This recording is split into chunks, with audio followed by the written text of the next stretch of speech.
In the status quo, I don't think that these like environmental movements are actually able to gain some type of leverage over these political things, right? Reason because the only way for them to actually gain any leverage over like politics and government is actually to get a lot of public favor. But right now, what's the public thinking about, right? They're thinking about, for example, like the things about like other countries that they don't like, right? I think at the end of the day, what is important for us to note is that we have to appeal to what people like, and therefore we have to appeal to like geopoliticization, right? In this speech, two things. Firstly, characterization, and secondly, argument, right?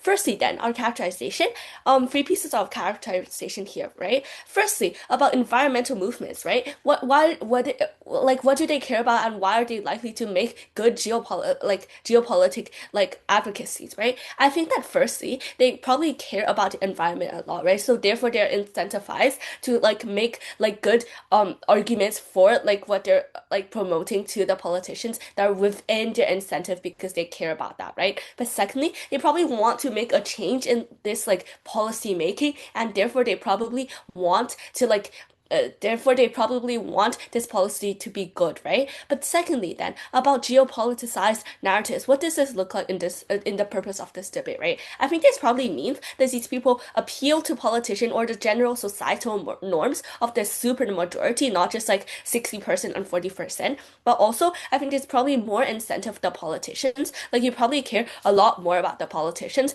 rather than like a super minority, right?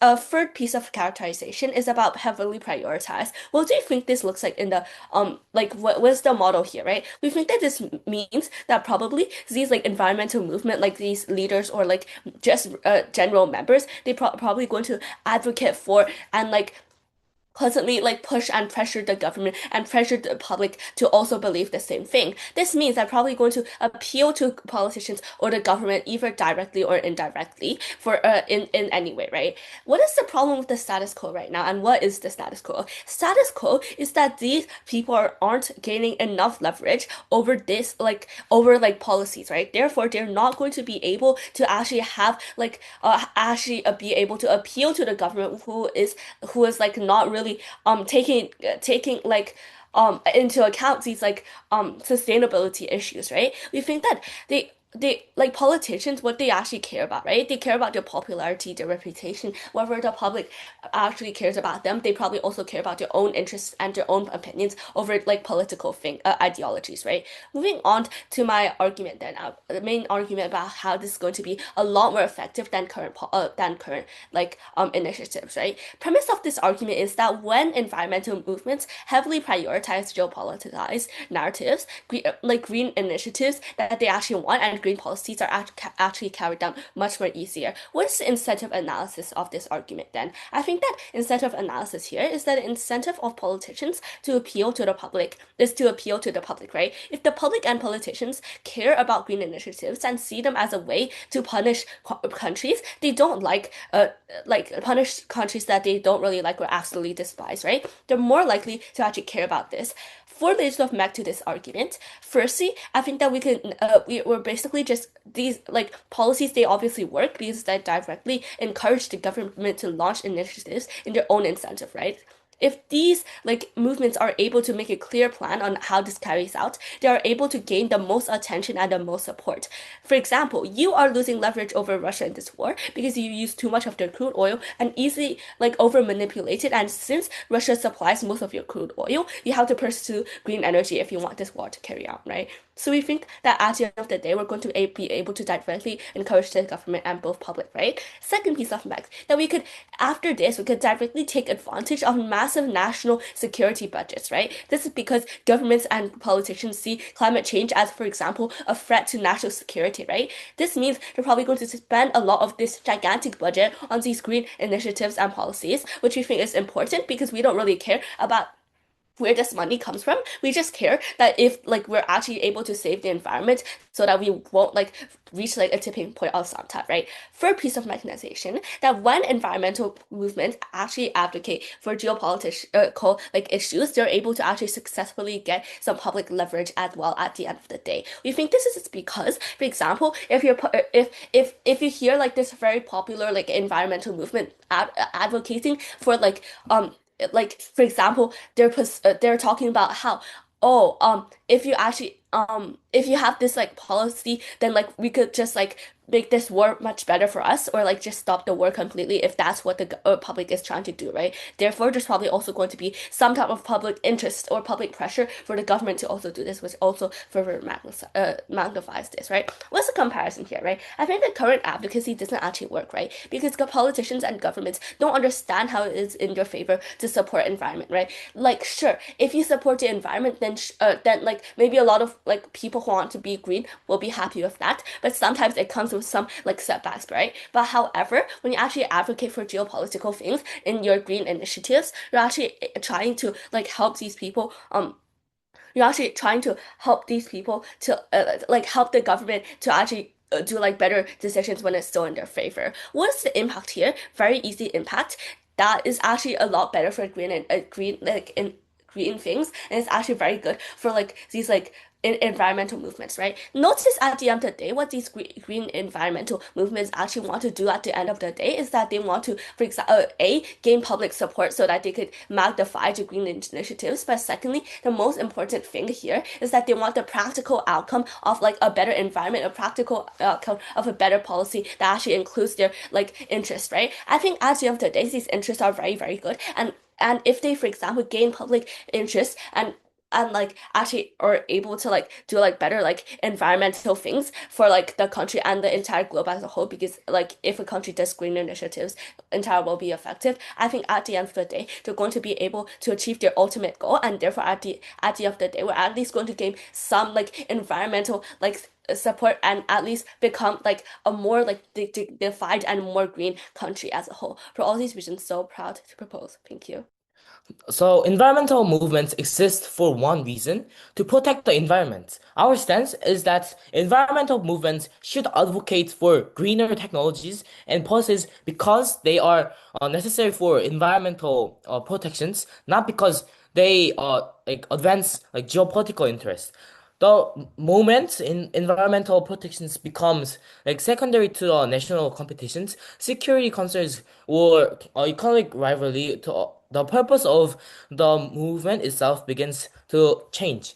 So, moving on to my framing, this debate is not about whether geopolitical narratives can sometimes be effective. We agree that they can generate support from certain policies. Our claim is that environmental movements should be judged based on their ability to create long-term and reliable commitments to environmental actions. Climate change is not like a short term political issues. It requires decades of consistent public support, international cooperation, and policy commitment.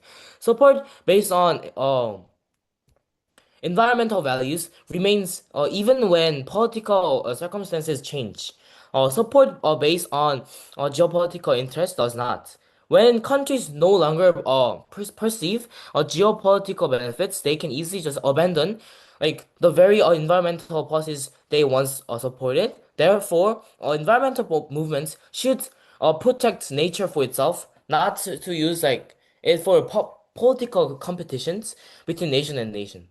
So, moving on to my rebuttal, they mentioned that people don't care about sustainability. If environmental movements only talk about climate change, we believe that people won't follow them. Uh, so, judge, even if fewer people initially support environmental campaigns, support based on environmental value is far more durable than uh, s- like support based on temporary nation's interest. And they also mentioned that if if we use geopolitical narratives, governments will allocate massive security budgets to green technology. Judge, governments spend security budgets to solve security problems, not environmental problems. The moment the security concern changes, that funding can also it can also disappear. Environmental protections should not depend. It should not depend on whether political politicians currently view it as like a security issue. So moving on to my first argument, climate change needs cooperation, not competitions. So climate change is a TY. it is a global problem that requires cooperations. So it should not be framed as a competition between nations. So why is this case? No country can solve climate change alone. To reduce our emissions and develop greener technologies, like countries need to share knowledge, coordinate policies, and work together over a long period of time. However, when environmental movements use geopolitical narratives. They encourage countries to focus on beating their rivals rather than solving the environmental problem together. Instead of viewing climate change as a shared responsibility, like responsibility to all nations. Uh, when environmental movements constantly talk about competing with China, reducing dependence on Russia or protecting domestic industry, governments become more focused on TY. geopolitical goals than environmental cooperation. Before I move on, yes. You said that national security budgets are only for national security problems, but if politicians or governments use see like environmental problems as a threat to national security, aren't we able to actually use this budget to like help us with the environment?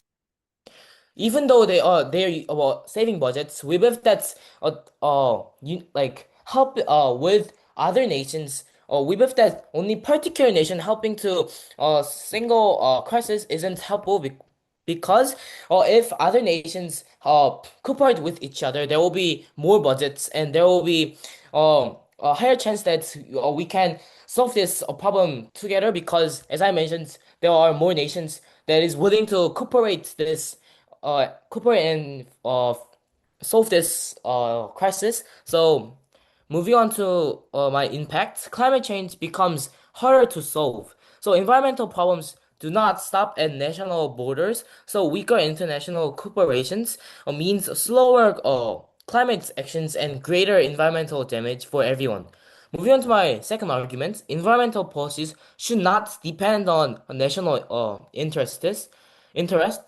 So my claim is that geopolitical narratives make support for environmental policies dependent on changing national interest rather than genuine environment commitment. So why is this case? Environmental movements should persuade people to support green policies because protecting the environment it matters.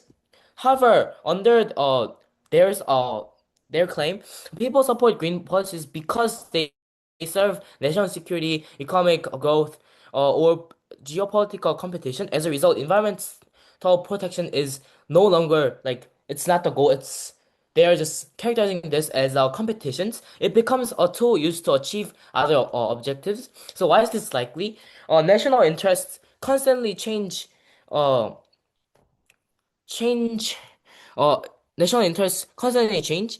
So governments may support renewable energy today because it reduces dependence on a rival country. Tomorrow, if another energy source becomes cheaper or more beneficial for their economic growth, that same government can just abandon its environmental commitment because support was based on national interests rather than environmental values. There is in their side there's a little bit of reasons to remain committed when those interests change. So what is the impact? Climate change requires decades of constant actions. However, support based on national interest is temporary and unstable. Power to oppose. So the opposition here is imagining a utopian world where everybody supports climate change and the policies are actually feasible and be able to implement it in the first place. But however, Judge, as the government side, we tell you today that that is false and that the world we are living in right now is sadly unsustainable and people actually do not support sustainability as much as the opposition do think so. Proud to propose. So in my speech, I'll be first giving some rebuttals to their arguments, and secondly, I'll be extending on the characterization as well as some mechanisms, and then I'll extend on the impact. So moving on to the rebuttals. So they talked about how environmental policy should not depend on national interest, but however, not this is not true, right? Because the opposition is wrong because the national interest and global environmental protections are opposites. And in reality, pursuing national interest is only the reliable way to achieve global environmental goals. So let's say when a state builds a local renewable energy to protect its own borders and ensure its own energy security, it actually cuts its carbon emissions. And even if the state's motivation is actually quite selfish, the actual result is identical. Now, they also talked about how this must be long term and that so we need to focus on only sustainability and not hide and like talk about policies.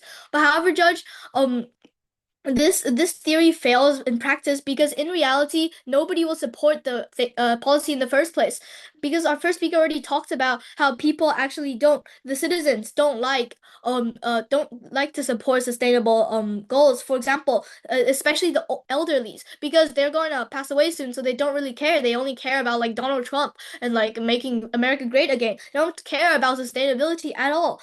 And additionally, the government, in fact, also doesn't care because, first of all, they want to get reelected. And if they want to get reelected, they need to make sure that the public likes them. And therefore, they will follow the public's needs, which is, well, people don't care about sustainability. And secondly, they'll also focus on immediate impacts because the public can only see those policies work through immediate impacts. Therefore, the government will focus on immediate impact and not long-term impacts. Um, so therefore, we believe that that argument doesn't stand in the first place because, well, people wouldn't be voting for that policy in the first place. Now, moving on to some extensions on my first speaker's case. So first of all, I'll do some extensions on the characterization of people. So like in the status quo, green tech are actually treated as optional luxuries because they're like an ethical duty, right? They're not something that is a necessity like protecting the country from other countries from attacking them.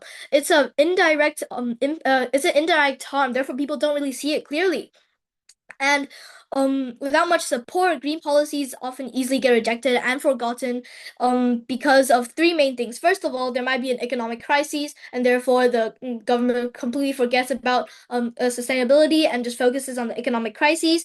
And second of all, civilian unhappiness. If the civilian is extremely unhappy with the government, they might overthrow or like they might express their unhappiness towards the government, which the government will have to deal with other than sustainability, instead of sustainability.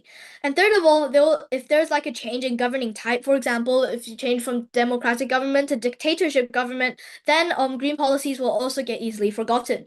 So now that we've given you three mechanisms on why green policies easily get forgotten, let's present to you our solution. So when we implement geopolitized narratives, it will be treated as a necessity for safety instead of just like some imaginative indirect harm.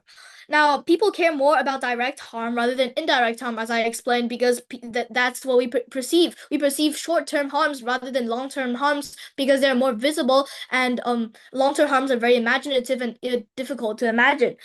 Now, additionally, conservative parties that think green policies will destroy the economy will also comply because they will understand that and they will think that now that we are standing for our national security instead of like sustainability, and they will actually support it because they think that is more important than like sustainability, so they support it, and therefore government will gain the support of the citizen as well. Now, extending on the impacts, these policies will be able to protect the climate and the state security at the same time, right? So, so I'll separate my impacts into two main parts. First of all, on the political side, and the second part on the sustainability side.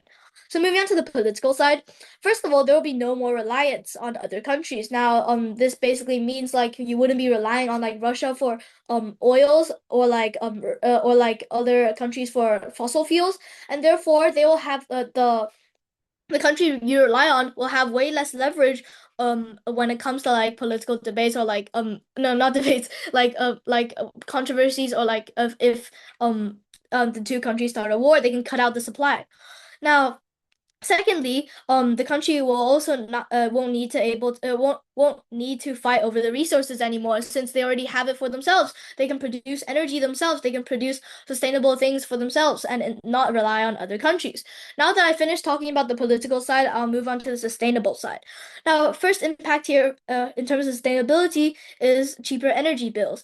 Now, people no longer need to because oftentimes country rely on global prices like oil from Iran, etc. But now that you have their own energy sources, there'll be cheaper energy bills since the government can lower the prices if needed, etc. Now, second of all, there'll also be generally a greener environment because we will use like things like solar power or hydropower or wind power harnessing, and there will be less pollution generally, which actually also helps the health of citizens. Now, which will increase the total happiness for the citizens, and therefore they will be willing to continue supporting the government in the long run, and therefore everybody will be happy. So, judge, vote for happiness, vote for proposition. Thank you. Environmental movements should protect the planet, not become tools of geopolitical competition. When we make this into a competition, we will lose effectiveness and fairness to environmental protection. Protocols. Firstly, I would like to do two rebuttals to the Prime Minister and the previous speaker. Uh, Firstly, the Prime Minister has stated that if, politicians who only are advocating for geopolitical interests will act on the environmental changes. So, she said before that politicians, normal politicians, status quo, won't actually act for the environmental protections because they're not advocating it, and that means that they will only do something that actually promotes them, and for the technically we can say that that is for self-interest. So I have a question. If politicians only act out of self-interest, changing the label of environmental issues, meaning that when you're prioritizing geopoliticized narratives, so changing the labels of environmental issues doesn't change the roots and the standards of what is already happening now.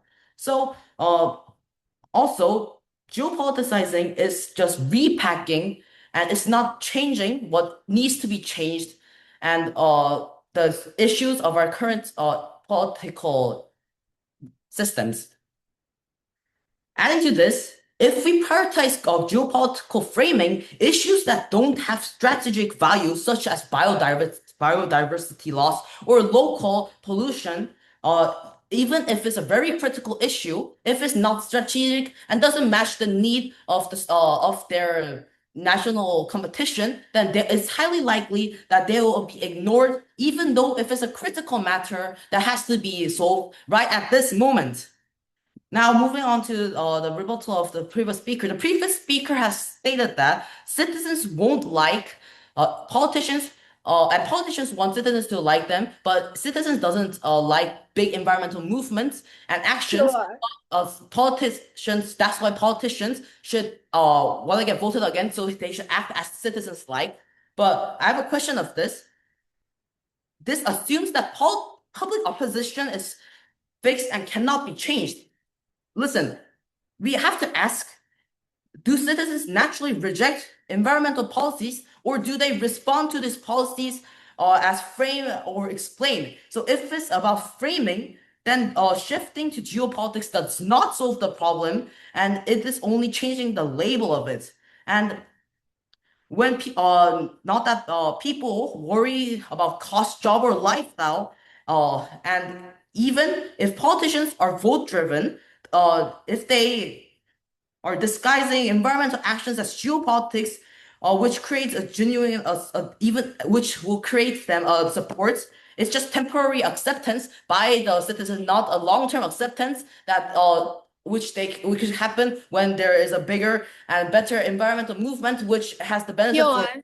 many other countries and many international support benefits. Yes. Don't you agree that the citizens will see the long-term impact after the policy has been introduced and therefore they will agree in it in the long run?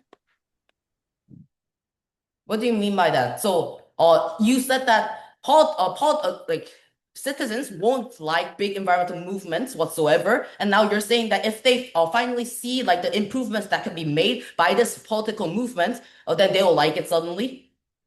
Like if they get affected by the political movement, and as you said, if they don't like it, then they won't like it and they won't support the politicians. And the politicians won't do that at all because if they don't like the politicians, as you stated, they won't get revoted, and that's what politicians don't like to have. And this is the system you said, which has lots of flaw and contradictions, meeting the point. Now I would like to move on to our side's third argument. So our third argument is that geopoliticization reduces fairness and harms environmental justice. So when environmental movements are controlled by geopolitics, powerful countries naturally dominate the agenda. So states will focus on their own interest and own stance and only think about things that will make them actually win the competition, which is what the government are proposing. A competition which will make the states only think about their strategy and about their national interest. And there will be there's 3 points why the system fails. Number one, rich countries will invest for their competition. Second, poorer countries are treated as supply chains for resources. And three, environmental harm in weaker countries are often ignored. This system will make a global inequality in environmental protection. Instead of working all together and to fix a global problem altogether, adding this would just make a cover to doing things and making their own stance in international politics and international affairs and making stronger countries more stronger and being able to control even the environment and leaving poorer countries with nothing, not being even able to control what they want to do about the environment, even though if it's very critical or even if it's a good proposal. This system isn't a system that will make international benefits or anything like that. I don't even agree, and we don't agree with the point that it will make any benefits. This will give a motivation to politicians to actually act in a corrupt way and just for their national interest. And also, this will help the politicians when they actually do this competition well or actually succeed in this competition, they will get more support. And this way of getting support is not for environmental justice or environmental benefits. This is just for the politicians and for their national and self-interest. Proud to oppose. In the last 50 years, the global environmental movement has operated on a noble yet fundamentally flawed premise, right? So that we can save the planet by appealing to like the shared moral conscience of humanity, right? We have pleaded, we have marched and begged states to act for the sake of future generations and the biosphere. But for 50 years, those moral beliefs have hit like a brick wall of political apathy and environment, like economic protectionism and other stuff and selfishness. So when inflation hits, when recessions bloom, or when security crises strike, moral luxuries are the very first things that governments throw out their window. So thus, Judge, a government bench here enters this debate with a harsh but necessary dose of geopolitical realism, right? So states do not spend millions of dollars or completely restructure their domestic economics out of altruism. They do so out of fear. They do so out of competition and survival. So we do not need a world that acts out of love for this planet. We need a world that races to build wind turbines and like electric vehicles out of raw desperate self-interest. That's proud to propose. Now moving on to a quick roadmap. So first of all, I'll offer a piece of clarification, moving on to burden of proof, then rebuttal, and last of all, three main clashes in the debate. So first of all, starting with clarification. So So it is my duty as the proposition whip here to strip away the romantic delusions, which they talked about. So they talked about this entire round, arguing that we must protect nature for itself, and they are like claims that changing narrative to this geopolitical lens distort this genuine commitment and the purity of this environmental movement. But let us be entirely clear. So a pure movement that fails is completely useless compared to a pragmatic strategy that succeeds, right? So we're not changing the ultimate goal of environmentalism, which is like lowering carbon emissions and such. We're simply changing the marketing strategy to force this like nation or states to act. So moving on to rebuttal for the opponent. So they talked about moving on to burden of proof. So in our side to win this debate, we does not need to prove that geopolitics is peaceful or like a perfect arena, nor do we need to prove that this narrative suddenly solves all of the international tensions. We only need to meet two simple subpoints, which I believe we have already done so. So first of all, we only need to show that a traditional moral narrative have hit a dead end, and this framing grain policy as a matter of national security successfully activates state self-interest. And second of all, our only standard for success here is whether the physical environment benefits. We do not need to prove that international trade remains absolutely smooth or that countries get like absolutely along. We only need to prove that a state motivated by geopolitical fear will build like more turbines than a state motivated by pure altruism. So on their side, on the other hand, because opposition is trapped defending an idealistic status quo that has historically failed to stop rising global emissions, their burden here is incredibly heavy because they bear this burden of proving that a borderless, moralistic movement can somehow commit deeply capitalistic, self-interested nation states to like voluntarily sacrifice trillions of dollars during an like economic crisis or something. And they must prove that turning green tech into a competitive race completely paralyzes innovation here, right? So now moving on to the three main clashes debate. So I believe that the first clash here is the shifty interest fallacy versus the permanence of security, right? So Why? what did they contribute? No, thank you. What did they contribute to this debate? So they talked about how geopolitical interests and alliances are constantly changing, right? So therefore they talked about if you tie green technology to this like specific geopolitical conflict or rival, funding will completely disappear. But why win this clash? So the government headline argument here is that the opposition's argument here is that geopolitical interests change too quickly to rely on. But Why? governments no, thank you. Moral commitment to the environment vanishes the second a recession or inflation crisis hit. So, but when a physical infrastructure is built for like national security, it becomes permanently locked in the state's like survival architecture. So, when a state builds domestic battery factories, nuclear plants, or localized like solar grids or something, Why? they stop relying. No, thank you. Please stop battery, and I'll take the POA later. Stop relying on hostile foreign powers. That infrastructure does not get dismantled when the geopolitical landscape shifts. So why? Because no political party or future leader ever wins an election by running on a platform of like making their country more dependent on foreign adversaries or weaker on the global stage. Now I'll take the POI.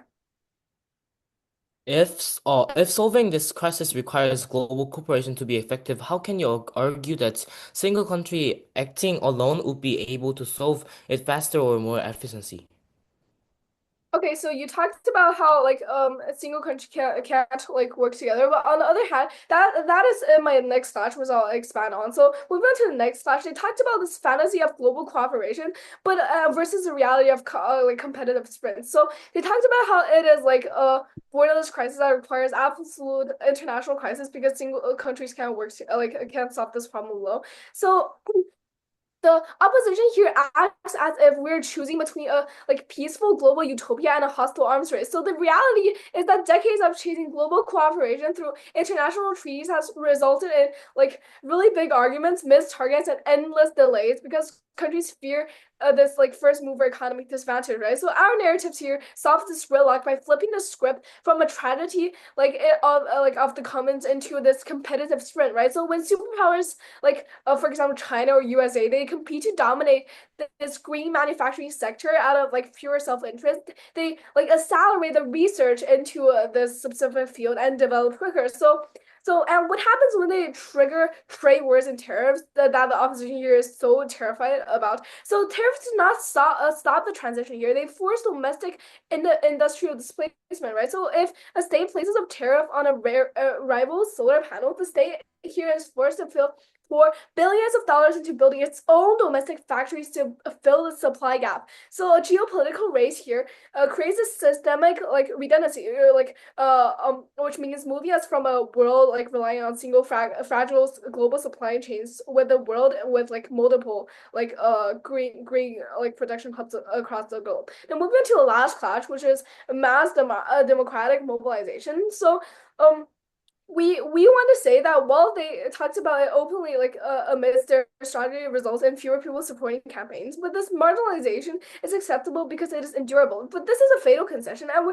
we're facing a ticking ecological clock. We do not have this luxury of waiting decades for a small elite group of morally like pure environmentalists to slowly convince the world. And thus, Judge never been prouder to propose. Thank you.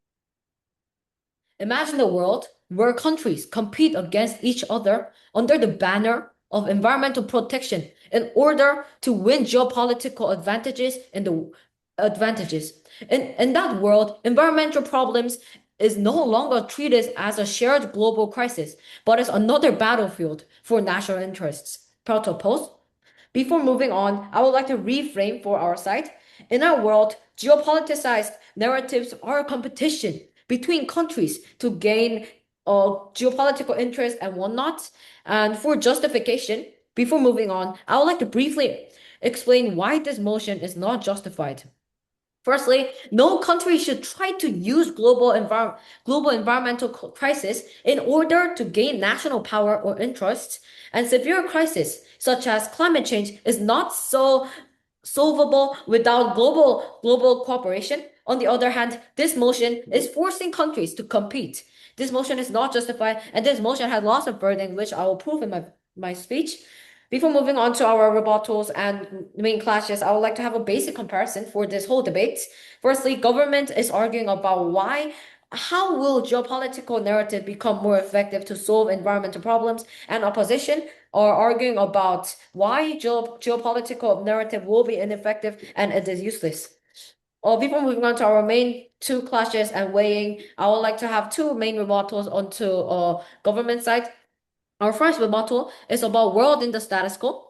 Government claimed that in the status quo, no one or country tried to cooperate. However, we believe that this point never stands, and there are a lot because there are lots of organizations such as UNHCR or UNEP. I'll pass that UNEP to cooperate to solve environmental problem that their point fails. And even though if it becomes so generous that their point is valid, geopolitical narrative will worsen the problem of cooperating. That will be a chaos in the end of the day. I'll explain this more in my clash points. Our second rebuttal is about alliance and cooperation between countries. Deputy Prime Minister stated that no alliance between countries will be better because they don't need to rely. On the other hand, that is not possible and not even valid. This is because aid from country or products is necessary and should be actively traded in order to develop or solve environmental problem, which is exclusive for this motion at the end of the day. And moving on to my main clash points. Oh, our first clash point is will geopoliticize, I'll pass that, geopoliticized narrative more effective than the status quo. Government is emphasizing geopoliticized narrative is more effective than the status quo because it creates more countries to work productively to solve environmental problems by having a competition. However, in our world, as mentioned before, competition between countries will bring worse results than result in the status quo. As mentioned, we believe that geopolitical narrative is countries competing to protect environmental crisis. On the other hand, we believe that competition could bring no solutions or even worsen the problem. For example, when USA and Russia compete to solve most of the climate change, but they both need some services or even products from their opposing side because they are opponents that they won't trade those things and that they could have which will be ineffective and this will cause same situation as space competition in the past. And to briefly explain why we won this clash, A is probability and B is time. Firstly, probability. Rather than competing countries to cooperate to solve one environmental problem in geopolitical narrative, it is too unrealistic, and the probability is very low. On the other hand, our side is arguing international cooperation could solve environmental problem better because there are many organizations that it will be more realistic as mentioned before. And in time, many countries will be obviously faster than one country that we won this clash of by far. And our second clash is about cooperation. And government is arguing about cooperation is not necessary, and opposition is about cooperation is necessary. In this debate, there was an ultimate clash whether cooperation is exclusive or not because of counter arguments that clashed. And we won this clash in two ways. Effectiveness and significance. Cooperation is obviously effective. We completely agree with this. And compared to one country doing environmental movement, how one country will have limited resources, which could be financial aid or material or whatnot. However, cooperating countries will have lots of things that were mentioned before compared to one country at the end of the day. Therefore, we completely win effectiveness and next significance. A severe environmental crisis, which is climate change, could even destroy the earth. Judge, do you think safety of earth is more important or own economy for one country important? We believe that safety is way more significant, therefore we win this clash by far. Finally, I will prove why our point is way more valid than government points by having a last weighing for this debate. As mentioned in the clashes, oh no, as mentioned in the clashes, we won in four exclusive points of the debate, which are probability, time, effectiveness, and significance. Let me briefly explain why we won each point. We want probability because rather than probability of one country solving a problem, international cooperation have the higher probability of solving a problem. And international cooperation will obviously be more fast than one country that we take this point, which is time, and because and it will be relative to effectiveness. And next, because cooperation is more effective than one country, we take the last point. Judge, you will completely agree with this point. And finally, significance. Or significance are most exclusive in the motion that in order of solution, we take this point and proud to oppose.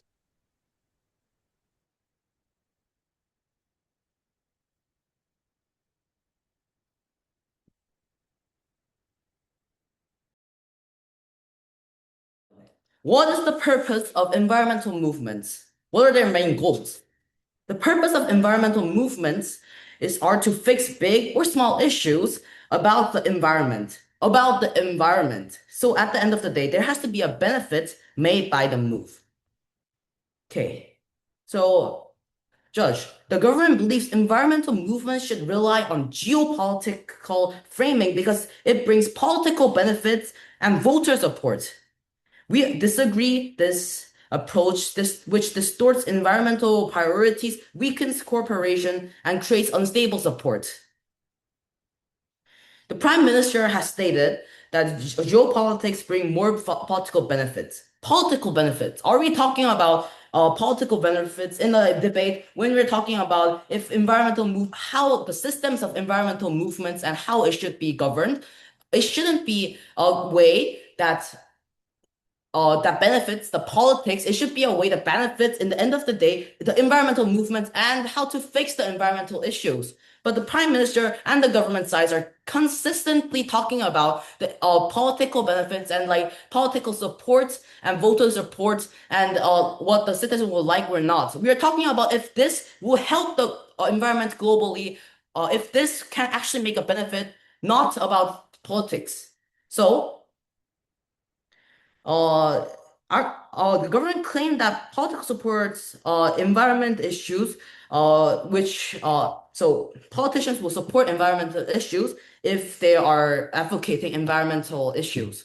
Well, this is not a benefit. This is not even a solution. This is something that so you're giving a role to a politician. Since nobody is actually advocating this and nobody is willing to advocate global environmental issues, this is just giving a cover and a job for the politician to actually advocate this political issue, this environmental issue. So this is not about actually willing to give the politician and make this environmental issue and give big environmental movement. This is just to give cover because it's not covered. So it's covering something because it's not already covered. And but just covering that won't actually make the solve the issue or fix the problem. And we have proven that this geopolitical narratives will firstly uh, weaken cooperation, and then the approach distorts environmental priorities and will create unstable support in this geopolitics. Okay, now I'll do some final weighing about this debate. Firstly, this debate it was supposed to be a debate where we're talking about if this system is making in the end a good and a benefit for environmental movement, and their purpose is to make and fix the issues, not give political benefits or support or covering up empty places without any ideas or how to. So